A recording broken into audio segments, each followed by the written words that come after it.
Om Sai Ram. This is Sai Satcharitra, Chapter 6. Ramanavami Festival and Masjid Repairs. Efficacy of the touch of Guru's hand. Ramanavami Festival. Its origin, transformation, etc. Repairs to the masjid. Before describing Ramanavami festival and masjid repairs, the author makes some preliminary remarks about Sadguru as follows. Efficacy of the touch of Guru's hand. Where real or Sadguru is the helmsman, he is sure to carry us safely and easily beyond the worldly ocean. The word Sadguru brings to mind Sai Baba.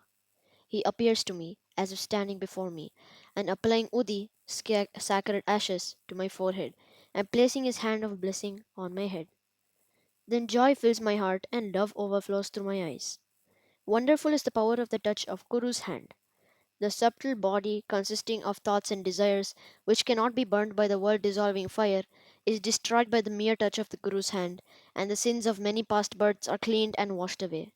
Even the speech of those whose heads feel annoyed when they hear religious and godly talks attain calmness. The seeing of Sai Baba's handsome form chokes our throat with joy, makes the eyes overflowing with tears, and overwhelms the heart with emotions. It awakens in us I am He, Brahman, consciousness, manifests the joy of self realization and dissolving the distinction of I and Thou, then and there makes us one with the Supreme, one reality. When I began to read scriptures, at every step I am reminded to my Sadguru, and Sai Baba assumes the form of Rama or Krishna and makes me listen to his life. For instance, when I sit to listen to Bhagavat, Sai becomes Krishna from top to toe, and when I think he sings the Bhagavad or Uddhava Gita, song of teachings by Lord Sri Krishna to his disciple Uddhava for the welfare of the devotees. When I begin to chit chat, I am at once put in my mind of Sai stories for enabling me to give suitable illustrations. When I myself start to write anything, I cannot compose a few words or sentences. But when he of his own accord makes me write, I go on writing and writing, and there is no end to it.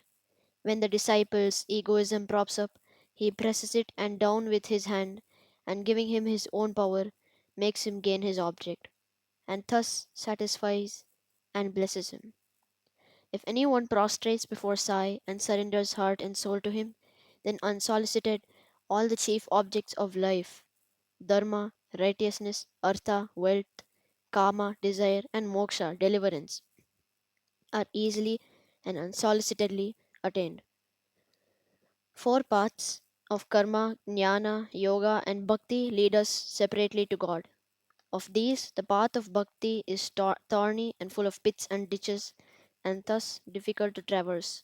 But if you, relying on your Sadguru, avoid the pits and thorns and walk straight, it will take you to the destination, God. So says definitely Sai Baba. After philosophizing about the self existent Brahman, his power Maya, to create this world, and the world created, and stating that all these three are ultimately one and the same, the author quotes Sai Baba's words guaranteeing the welfare of the Bhaktas. There will never be any dearth or scarcity. Regarding food and clothes in any devotee's home, it is my special characteristic that I always look to and provide for the welfare of those devotees who worship me wholeheartedly with their minds ever fixed on me. Lord Krishna has also said the same in the Gita. Therefore, strive not much for food and clothes. If you want anything, beg of the Lord. Leave worldly honors. Try to get Lord's grace and blessings, and be honored in His court. Do not be deluded by the worldly honor. The form of the deity should be firmly fixed in the mind. Let all the senses and mind be ever devoted to the worship of the Lord.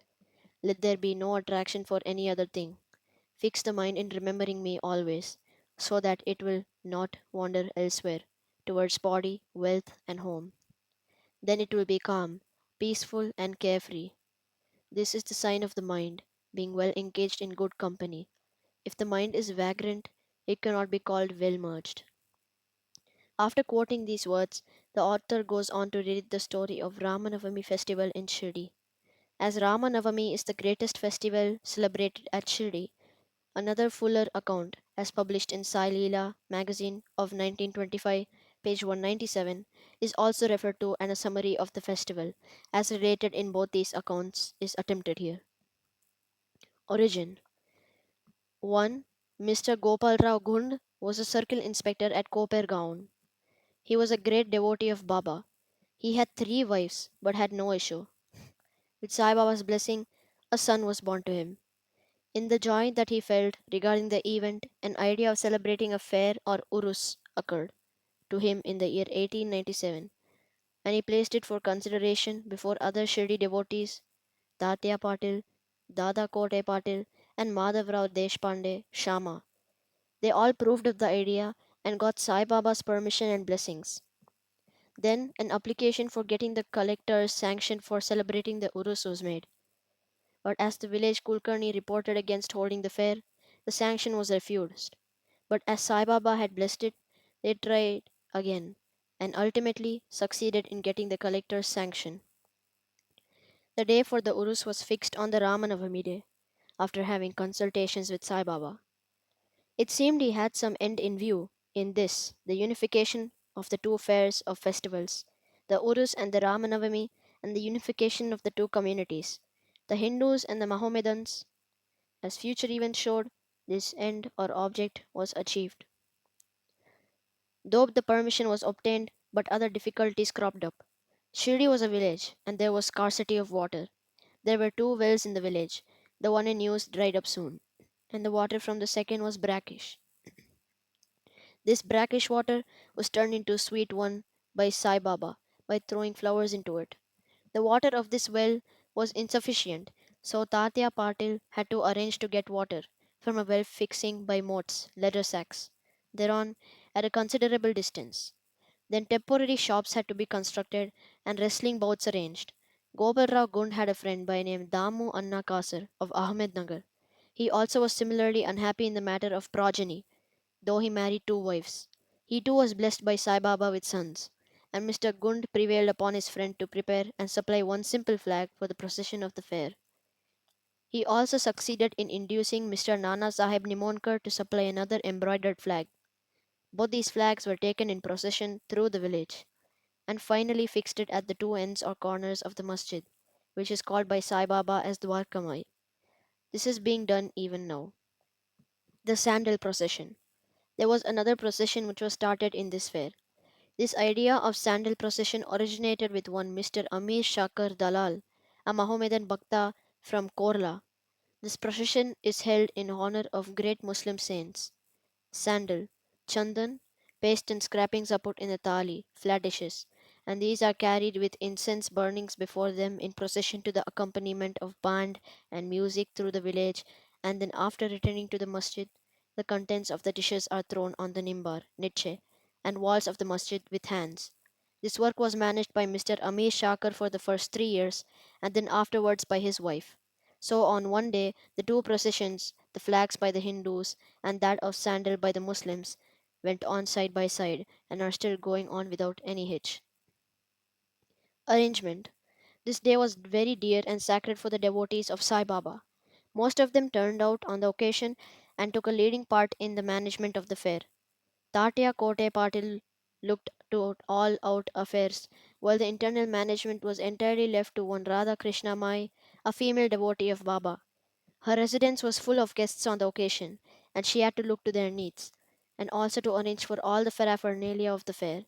Another work, which she willingly did, was to wash out and clean all the whitewash and the entire masjid, with its walls and floor, which were blackened and were full of soot on account of the ever burning duni, sacred fire, of Sai Baba. This work she did during the night, when Sai Baba went to sleep every alternate day in the Chavadi. She had to take out all the things, include even the duni, and after thorough cleaning and whitewashing, replace them as they were before. Feeding the poor, which was so dear to Sai Baba, was also a great item in this fair. For this purpose, cooking on a grand scale and preparing various sweet dishes was done in Radha Krishna Mai's lodging, and various rich and wealthy devotees took a leading part in this affair. Transformation of Urus into Ramanavami festival. Things were going on in this way, and the fair was gradually increasing in importance till 1912 AD, when a change took place. That year, one devotee, Mr. Krishna Rao Jageshwar Bisma, the author of the pamphlet Sai Sagunopasana, came for the fair with Dada Sahib Kaparde of Amravati and was staying on the previous day in Dikshitwala. While he was lying on the veranda, and while Mr. Lakshman Rao alias Kaka Mahajani was going down with puja materials to the masjid, a new thought arose in his mind, and he accosted the latter thus. There is some providential arrangement in the fact that the Urus or fair is celebrated in Shirdi on the Ramanavami day. This day is very dear to all the Hindus.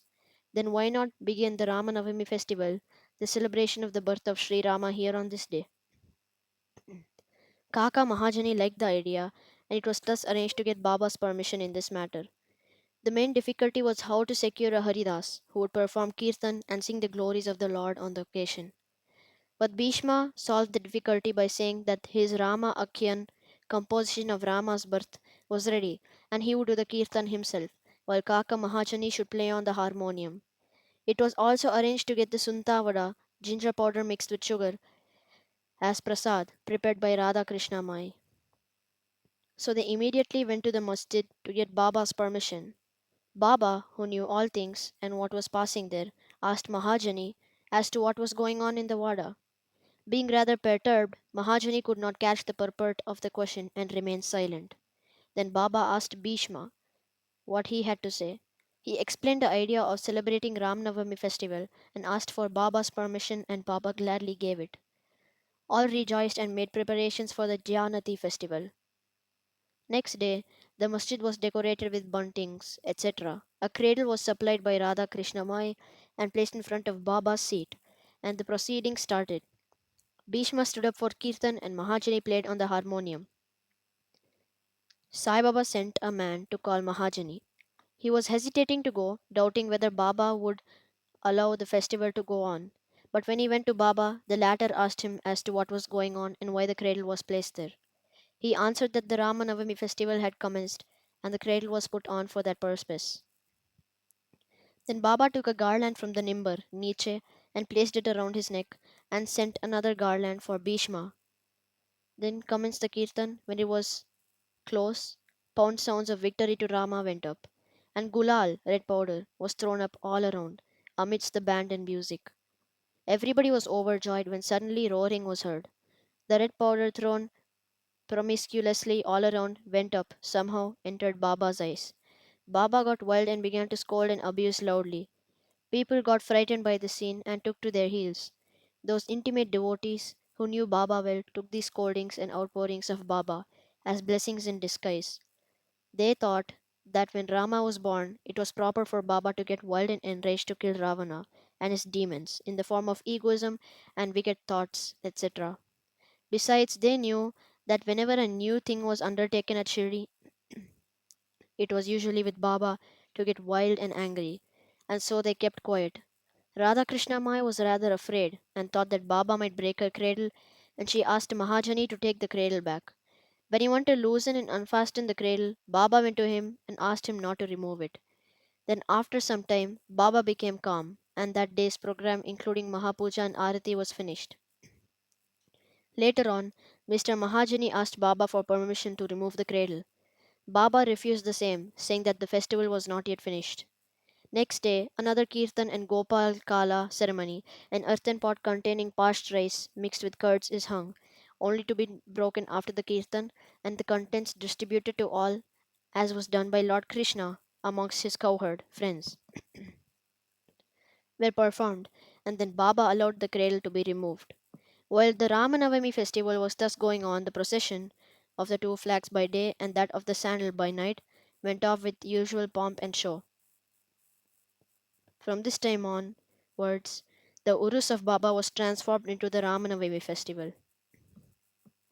From next year, 1913, the items in the program of Ramanavami began to increase. Radha Krishna Mai started a Nama Sapta singing the glory of Lord's name continuously day and night for 7 days from 1st of Chaitra. For this, all devotees took part by turns, and she also joined it, sometimes early in the morning. As Ramanavami festival is celebrated in many places all over the country, the difficulty of getting a Haridas was felt again. But 5 or 6 days before the festival, Mahajani met accidentally Bala Bhuva Mali, who was known as modern Tukaram, and got him to do the kirtan that year. The next year, 1914, another Balabhuva Sartarkar of Brihadisida Kavate, district Satara, could not act as a Haridas in his own town, as plague was prevailing in his town, and so he came to Shirdi. With Baba's permission, which was secured through Kaka Sahib Dikshit, he did the kirtan and was sufficiently recompensated for his labor. The difficulty of getting a new Haridas every year was finally solved from 1914 by Sai Baba, as he entrusted this function to Daskanu Maharaj permanently, and since that time he has been successfully and creditably conducting that function up till now. Since 1912, this festival began to grow gradually year by year. From 8th to 12th of Chaitra, Shirdi looked like a beehive of men. Shops began to increase. Celebrated wrestlers took part in wrestling bouts. Feeding of the poor was done on a grander scale. Hard work and sincere efforts of Radhakrishna Mai turned Shirdi into a Sansthan state. Paraphernalia increased. A beautiful horse, a palanquin, chariot, and many silver things, pots, buckets, pictures, mirrors, etc., were presented. Elephants were also sent for the procession. Though all this paraphernalia increased enormously, Sai Baba ignored all these things and maintained his simplicity as before. It is to be noted that both the Hindus and Mohammedans have been working in unison in both the processions, and during the entire festival there has been no hitch or quarrel between them at all so far. First, about 5,000, 7,000 people used to collect, but that figure went up to 75,000 in some years. Still, there was no outbreak of any epidemic or any riots worth the name during so many past years. Repairs to the masjid. Another important idea occurred to Gopal Gund. Just as he started the urus or fair, he thought that he should put the masjid in order. So, in order to carry out the repairs, he collected stones and got them dressed. But this work was not assigned to him. This was reserved for Nana Sahib Chandorkar and the pavement work for Kaka Sahib Dikshit. First, Baba was unwilling to allow them to have these works done, but with the intervention of Mahal Sapati, a local devotee of Baba, his permission was secured. When the pavement was completed in one night in the masjid, Baba took a small ghadi for his seat, discarding the usual piece of sackcloth used till then. In 1911, the Sabha Mandap courtyard was also put in order with great labor and effort. The open space in front of the masjid was very small and inconvenient. Kaka Sahib Dikshit wanted to extend it and put it on a roofing. At great expense, he got iron posts and pillars and trusses and started the work. At night, all the devotees worked hard and fixed the posts, but Baba, when he returned from Chawadi next morning, uprooted them all and threw them out. Once it so happened that Baba got very excited, caught a pole with one hand, and began to shake and uproot it, and the other hand caught the neck of Tatya Patil. He took by force Tatya's feta, struck a match, set it on fire, and threw it in a pit. At that time, Baba's eyes flashed like burning embers. No one dared to look at him. All got terribly frightened. Baba took out a rupee from his pocket and threw it there, as if it were an offering on an auspicious occasion. Tatya was also much frightened. None knew what was going on to happen to Tatya, and none dared to interfere. Bagoji Shinde, the leper devotee of Baba, made a little boldly advance, but he was pushed out by Baba. Madhavrao was also similarly treated, he being pelted with brick pieces. So all those who went to intercede were similarly dealt with. But after some time, Baba's anger cooled down. He sent for a shopkeeper, got from him an embroidered feta, and himself tied it on Tatya's head, as if he was being given a special honor. All the people were wonderstruck to see the strange behavior of Baba. They were at loss to know what enraged Baba so suddenly and what led him to assault Tatya Patil, and why his anger cooled down the next moment. Baba was sometimes very calm and quiet and talked sweet things with love, but soon after, with or without any pretext, got enraged. Many such incidents may be related, but I do not know which to choose and which to omit. I therefore refer them as they occur to me. In the next chapter, the question whether Baba was a Hindu or a Mohammedan will be taken up. These yogic practices and powers and other matters will be dealt with. Bow to Sri Sai, peace be to all. And this brings us to the end of Sai Satcharitra, chapter 6.